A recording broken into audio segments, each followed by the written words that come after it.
Welcome to video number 8 in your success session. We are going over cholesterol now. So, cholesterol. What do you know about cholesterol? Uh, you've, it's like fat and like carbs. You've been lied to about it for over the past 50 years. Time magazine recently just came out with a thing showing cholesterol didn't really matter that much. Um, Depending on certain circumstances, which we'll get into here. All right, there is no bad cholesterol and there is no good cholesterol. So for years we have been told that HDL is the good cholesterol, LDL is the bad cholesterol. So there's good in both of each, and that is why knowing your particles is the most important thing. If you get just a total cholesterol test, that's pretty much worthless. You want to know what your actual particles are. So good LDL, bad LDL, good HDL, bad HDL.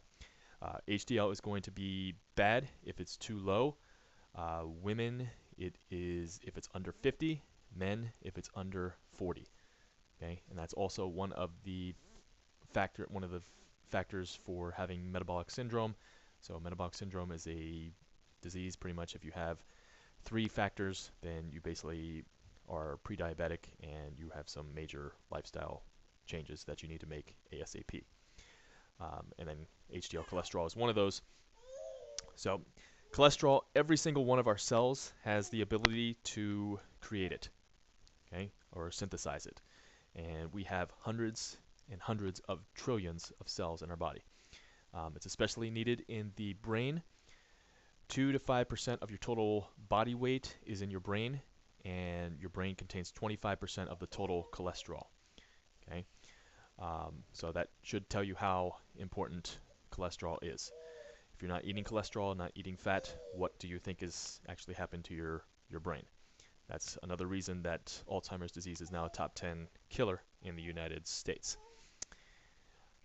All right, the lower your cholesterol is, the greater chances you have, or it opens you up to pretty much all types of diseases, okay?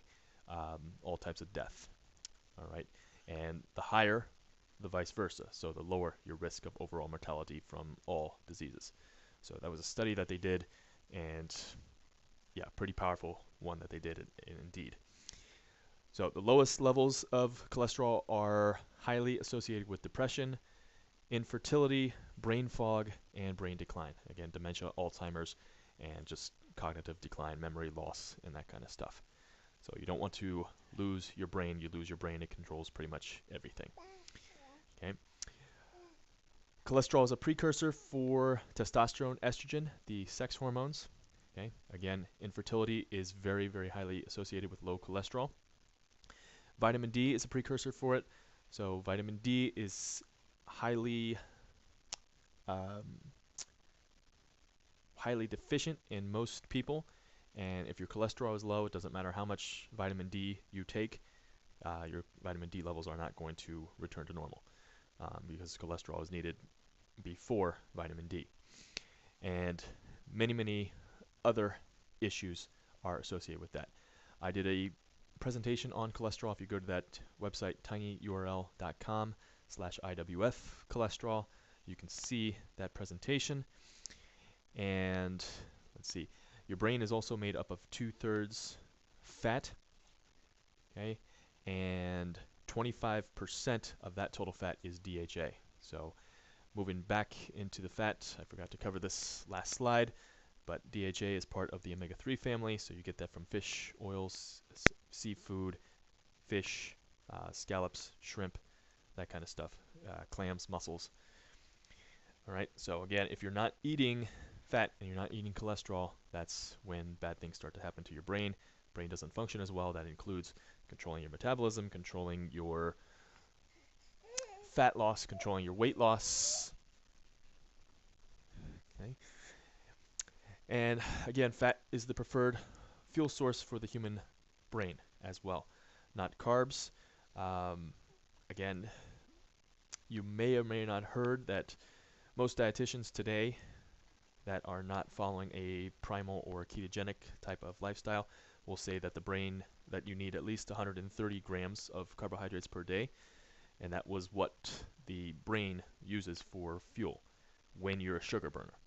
But if you become a switch over to a fat burner, you start burning ketones, which is a lot more efficient, and you don't have the blood sugar spikes all day. So, and you don't get hungry, cranky, and hungry throughout the day. You stay even keeled, and you're burning the fat that you eat, and you're burning fat from your body. Okay. Cholesterol is also one of the main fighters of inflammation. So it's used as an antioxidant. If you have, say you have injury somewhere inside your body, and your body is going to send some antioxidants in there, and it's going to send cholesterol there. Okay, cholesterol is going to do its job. It's going to fight. It's going to win the battle, and then it's going to go on to fight another day. So whatever issue comes up in the body, it's going to be sent back there. Problem is, if you're eating carbohydrates all day, you basically have little civil wars going on all the time. And if your cholesterol is too low, or it's the wrong type of cholesterol, then we're going to have issues, or you're going to have issues. Okay. Let's see. So facts on cholesterol. We all make about 2,000 grams of cholesterol a day.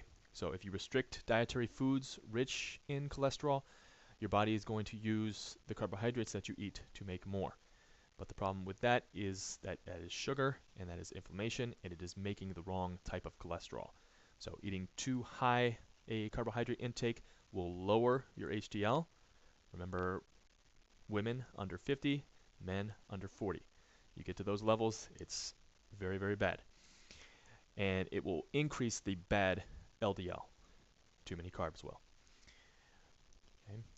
Again, used to fight infections. So we don't blame firefighters for starting the fire. It's one of the reasons cholesterol was thrown under the bus. So you get inflamed somewhere in the body, your body sends cholesterol in there.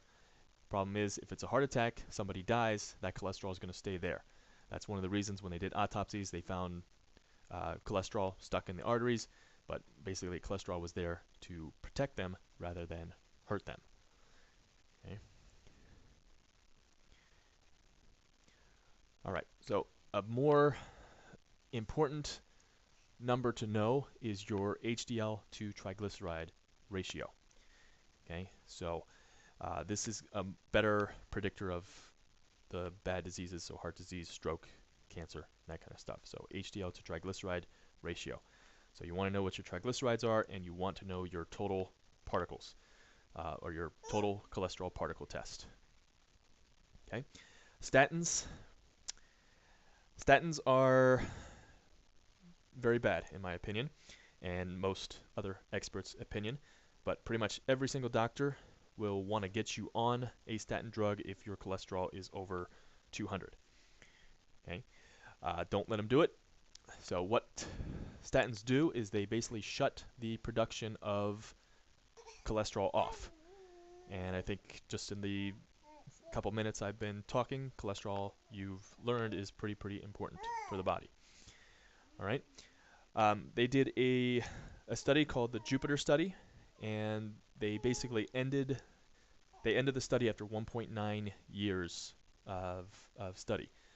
Cardiovascular disease deaths was 12 on the statin group and 12 on the placebo group.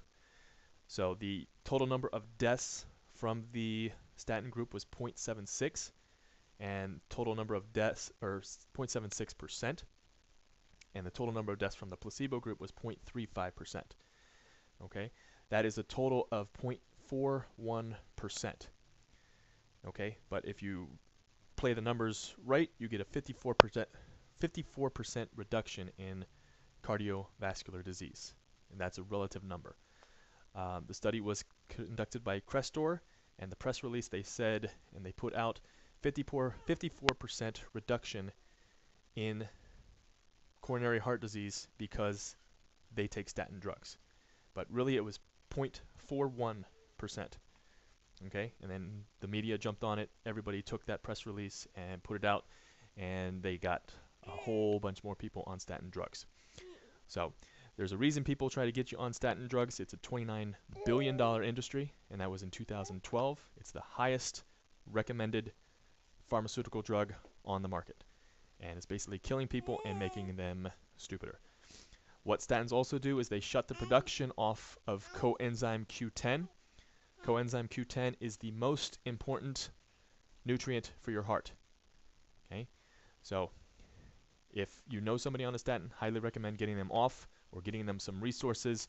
Cholesterol Clarity is a great book. The Great Cholesterol Myth is another great book, and there's plenty of resources online as well. But highly suggest getting them off. But if they are on statin drugs and they're not working with a doctor who's going to take them off, then I would highly recommend supplementing with coenzyme Q10. Okay, but